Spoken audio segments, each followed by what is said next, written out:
एक आपण अशी रेसिपी करणार आहोत जी पौष्टिक आहे, सोपी आहे, झटपट बनणारी आहे. करूया तर मग कोबीचं भानवळं. सगळ्यात आधी एका मोठ्या बाउलमध्ये 2 कप चिरलेला कोबी घ्यायचा आहे. हा कोबी जाडसरच चिरायचा आहे. 1 कप चिरलेला कांदा, 2 बारीक चिरलेल्या मिरच्या, अर्धा टीस्पून हळद, 1 टेबलस्पून मिरची पावडर, 1 टेबलस्पून धणे जिरे पावडर, 1 टीस्पून गोडा मसाला, एका लिंबा एवढा गुळाचा खडा घ्यायचा आहे, 1 टीस्पून किसलेलं आलं, चवीप्रमाणे मीठ घालायचं आहे, पाव टीस्पून खायचा सोडा. आता आपण 1 टेबलस्पून एवढं तेल घालायचं आहे. तेल घातल्यानंतर आता हे सगळं आपल्याला छान मिक्स करून घ्यायचं आहे. ह्यात जो गूळ घातला होता आपण, त्या गुळाचा खडाही छान मिक्स झाला पाहिजे. कांद्याला मिठामुळे पाणी सुटणार आहे. छान मिक्स झालेलं आहे. आता आपण ही पाव कप एवढी बारीक चिरलेली कोथिंबीर घालून घेणार आहोत. पुन्हा सगळं छान मिक्स करूया. इथे 2 कप बेसन घेतलं आहे, तो घालून घेऊया.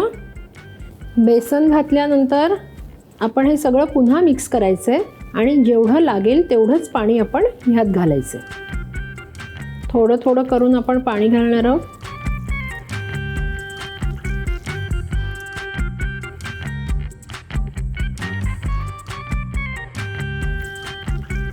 आपलं बॅटर रेडी आहे.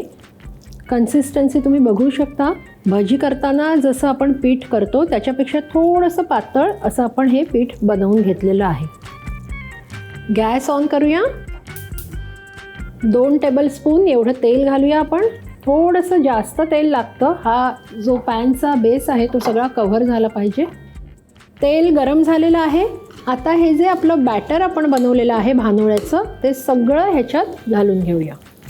हे सगळं आपण इव्हनली पॅनमध्ये स्प्रेड करून घ्यायचं आहे आणि मध्यम गॅसवरच आपल्याला हे शिजवायचं आहे. आता आपण ह्याच्यावर झाकण ठेवूया आणि एक साईड पूर्ण झाल्यावर आपण हे उलटून घेणार आहोत. आपलं भानवळं आता एका साईडला शिजतं आहे. हेच जर भानवळं आपल्याला ओव्हनमध्ये करायचं असेल तर 180 डिग्रीवर 30 to 35 मिनिट्समध्ये हे ओव्हनमध्ये सुद्धा आपण बेक करू शकतो. वरून आता हे आपलं भानवळं शिजलेलं आहे. आता आपण ते उलटं करून घेऊया. त्यासाठी थोडंसं तेल घालायचं आहे पॅनमध्ये पुन्हा आणि आता दुसरी साईड करून घेऊया. भानवळं आपण उलटून झालेलं आहे. आता मात्र त्यावर झाकण ठेवायचं नाही आहे. आपलं भानवळं दोन्ही बाजूनी छान खरपूस असं भाजून झालेलं आहे. आता आपण काढून घेऊया. अशा प्रकारे आपलं कोबीचं भानवळं तयार आहे. कशाबरोबरही सर्व करू शकता, टोमॅटो केचप किंवा चहाबरोबर. पण नक्की करून बघा आणि कसं झालं आहे ते मला कळवायला विसरू नका. तर अशा छान छान रेसिपीसाठी पाहत रहा रुचकर मेजवानी. आणि हो, जर सबस्क्राईब केलं नसेल तर जरूर सबस्क्राईब करा. पुन्हा भेटूया पुढच्या भागात.